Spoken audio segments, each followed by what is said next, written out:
Hello guys, meron tayong biniling Honda ADB 160 na pulley set, as in pulley set talaga. May drive base, may bushing, may backplate, may bola, tsaka pulley set. Susukatin ko at titingnan ko kung kaswak siya sa ating Venture 150. Ito na kasi yung mga diameter, mga mm or mga sukat-sukat ng ating bushing, pulley, lahat. Ilalim, haba, taba, yan. Pumunta kasi ako sa shop. Okay yung niya, ang tawag nito, mga spline niya kasukat sa ADB 160. So bumili ako, titingnan natin kung gagana siya. Pulley set yan guys ha. Ang drive base pulley ng Venture 150 is 127. Look at that guys, tingnan nyo, 127. Sukat na sukat. 127 din yung sa Venture ADB. Dito lang magkakatalo. Sa bushing kasi 51 mm ang haba. Ayan o. Pero dito 50 mm, eksaktong 50 mm. Tapos 14.8 sakto naman yan dito sa ilalim ng bushing. 14.8. Ayan, yan, wala tayong problema dyan. Then, ang taba ng bushing ng Venture is 25 mm. Pagdating naman dito sa Honda is 24 mm lang. Palagay ko talaga guys, gagana siya. Isang buong set kasi papalitan natin. Same lang ng bilog, 14.8. So, same lang din tong backplate. Buong backplate na hindi ko muna makabit ngayon kasi kakarating ko lang, mainit pa yung panggilid ko tsaka yung makina. Sure ako guys na tingnan natin kung gagana ang Honda ADB 160 at PCX 160 na pulley set. Ayun yung details ng Venture natin. Tapos yung center spring, kinukuha ko na rin yung kaparehas niya. Ang alam ko pang NMAX and Aerox, pero hindi ko pa sure ha. So pupunta pa ako sa motor shop ulit para masukat at isushoot ko yung plastic ng guide ng center spring doon sa NMAX or Aerox center spring kung okay. Meron naman nabibili na pulley set ng Venture ADB namin, kaso gusto ko mag-upgrade. Pagdating kasi dito sa mga Honda PCX tsaka Honda ADB, meron ng mga RS8, meron ng mga MRT, yung mga pulley set na kalkal, di ba? So kung pasok to ang stock pulley set ng Honda ADB at PCX sa ating Venture, hindi plug and play na rin ang mga aftermarket at kalkal na mga pulley. Okay?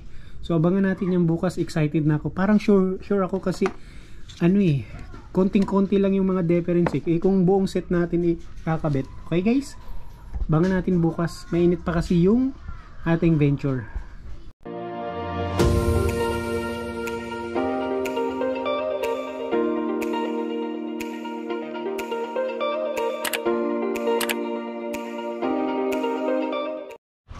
Hello guys, good morning. Kinabukasan na to. So ito yung pang Honda PCX 160 or Honda ADB 160. Ito try natin dito sa Venture. So meron tayong caliper, susukatin natin. Nasukat ko naman to. Medyo may diferensya, may konting difference na 0.1 mm. So susubukan natin ikabit tong pulley set ng Honda 160 PCX dito sa ating Venture. Kakalasin ko muna guys. So ito na guys, ang stock ng Venture at ang original parts ng Honda PCX at Honda ADB 160. Pulley, drive base, pulley, drive base, pulley, spacer or bushing pala, tapos backplate. Pagdating dito guys, ito ang importante, yung mga spline na to, dapat swak siya dito. Ayun, sinubukan ko na yan. Swak yan dito guys. Boom! Finish! Pang Honda ADB 160. Okay? Yung bushing nito, mas malaki to Hindi siya kasya dito, tingnan mo. Oh? Then yung bushing naman nito, mas maliit, maluwag. maluwag. Pero yung bilog nito sa ilalim, sakto siya dito. Pareha sila. Oh. Same sila dito ang lalim or yung bilog niya sa ilalim. So swak siya dyan. So susubukan natin kung pwede ang Honda ADB 160 at PCX 160 dito sa Venture. Papalitan ko siya ng bola guys kasi mabigat siya. Hindi ko alam kung anong sukat ng stock, no? Siguro 17 or 19 grams. So ipapalit ko yung stock ko ng Venture, which is 13 grams lang. Sige guys, subukan natin ha. Tapos kabit natin Honda ADB PCX 160. Yan, fully set.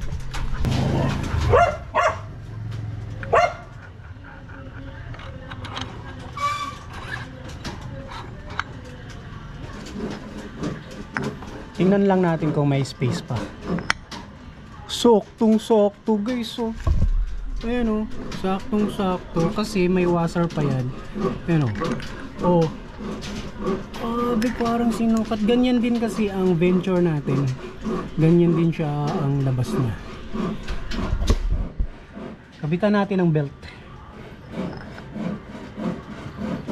Pwede naman to. Tingnan natin ha. Subukan natin tong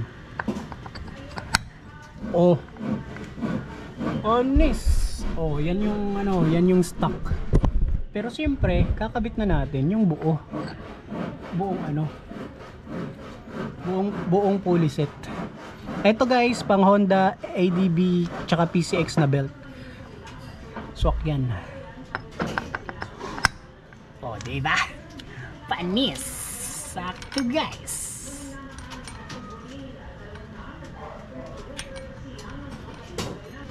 Tingnan natin kung sasayad ba to sa crankcase cover, kung ano ba maging problema. Let's go.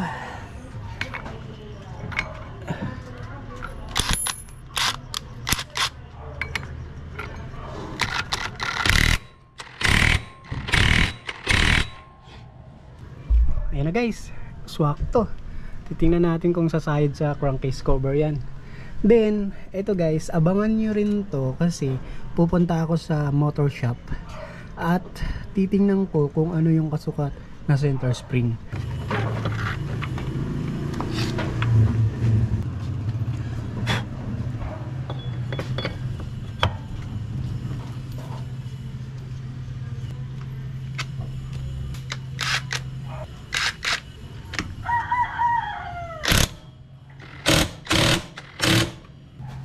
Moment of truth, papaandarin muna natin.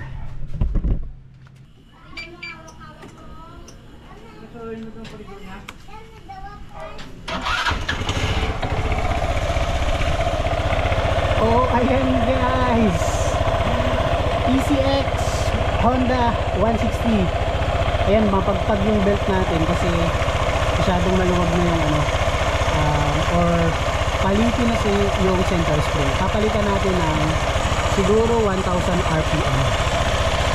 Doon lang natin guys.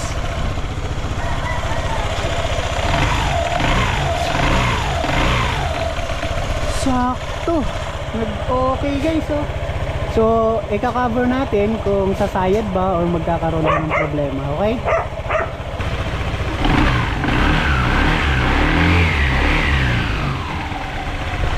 Ayan guys ito yung stock stock ng Venture. Pinalitan natin ng fully set ng pang Honda 160 PCX or ADB. Center spring na lang problema natin.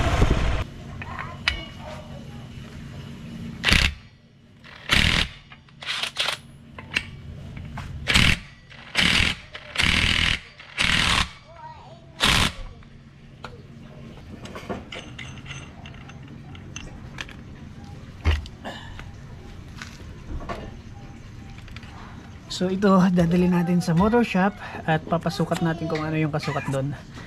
Ito mahalaga, tsaka to. Pag sumot yung kung ano mang merong available doon, wari NMAX, Aerox, kung kasukat, goods tayo doon. Let's go. Anong ano to, yung China na ano? Venture 150.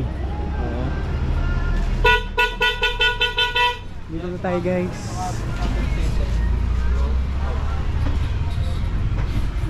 Malaki yan. Anong motor yan? Venture 150 po.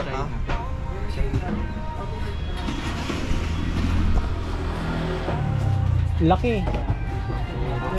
Ito, anong ano to? Aerox? Maliit no? Maliit.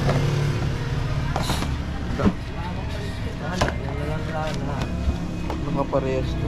Walang kaparehas. Walang kaparehas yata yun. Ang laki. Ito yung version 1, version 2, parehas lang. Ito ano to, icon pang ano to, bit. Beat carb. Ah, ito pala. Aerox B1 B2 parehas lang. Oo. Pero ang laki niya no? Laki nito. Grabe. Bakit? Ano problema nito? Mapagpag yung belt eh. Baka daw sa center spring. Kasi yung Odo niya is nasa 35,000 na. Try mo magpalit ng original. Kasi ito, hindi naman to gusto cost ng ano eh. Ng Tigas pagpag. to. Oo. Okay. Hindi basta-basta ang bibigay kasi ang laki yan. Ang laki niya no?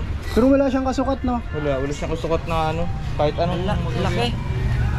Pang PCX hindi rin maliit Ang din. PCX eh, sinlaki lang nito. Ah, sinlaki rin. Mahaba lang sa PCX. Okay. Anong motor, ano yan? Venture 150 FKM. Ibang ano yun? China. Dayang motor. China eh. Dayang. Wala. Parang ano eh. Kaano yan ng big boy? Ano yun, big boy? Yung XYM. Sanyang naman yun. Sanyang. Yung ganito kaya yun? Hindi.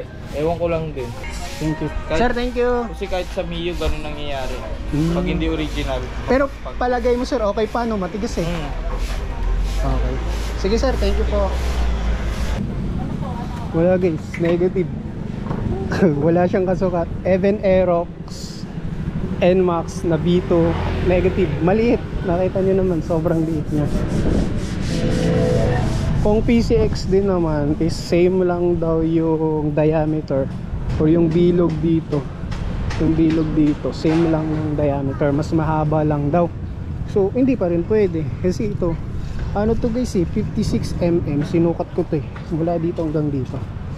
So negative, walang kasukat. So tingnan natin, balik na lang natin to at isasara na natin yung crankcase cover kung magkakaroon siya ng problema, kung magkaroon siya ng sayad dun sa pulley ng ating Honda ADB at PCX 160.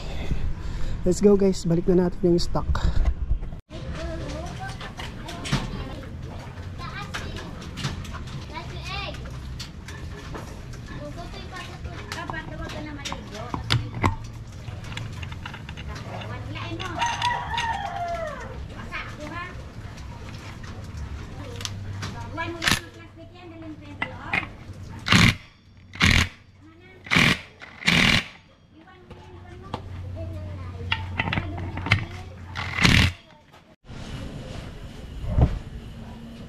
Moment of truth guys, kung sasayad yung crankcase cover.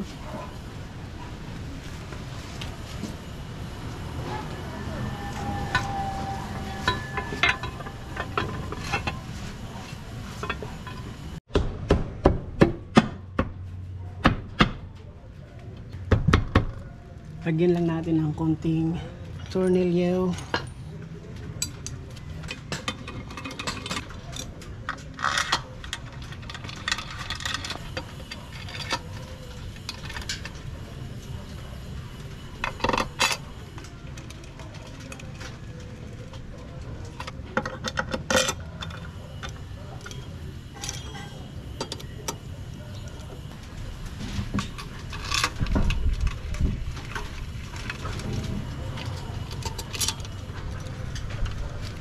Buuin na natin yung tornilyo guys.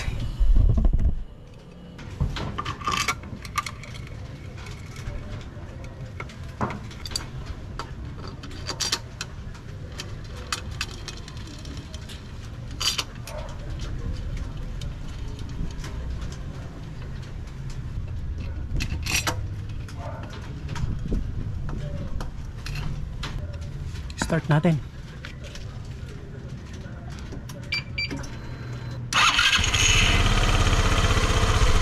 Panalo guys, walang sabit. Ito sinasabi ko kung sasayad. Ayun o, hindi siya sumasayad. Lahat na nakalagay tornilyo. So patatakboy natin. Kakabit ko muna yung plastic. So bigs na yan guys. Ayos. Honda ADV 160 at PCX 160 fully set, plug and play pala sa ating Venture.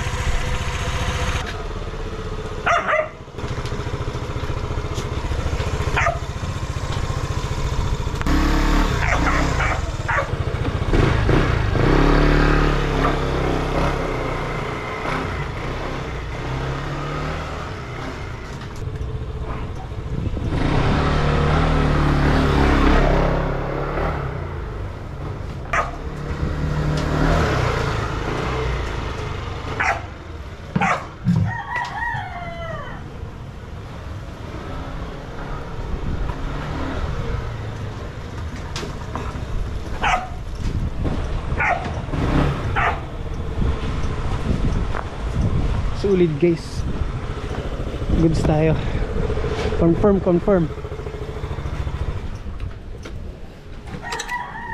Maraming thank you guys. Confirm po tayo sa ating Venture 150. Sinalpakan natin ang Honda PCX at ADV 160 na fully set, plug and play.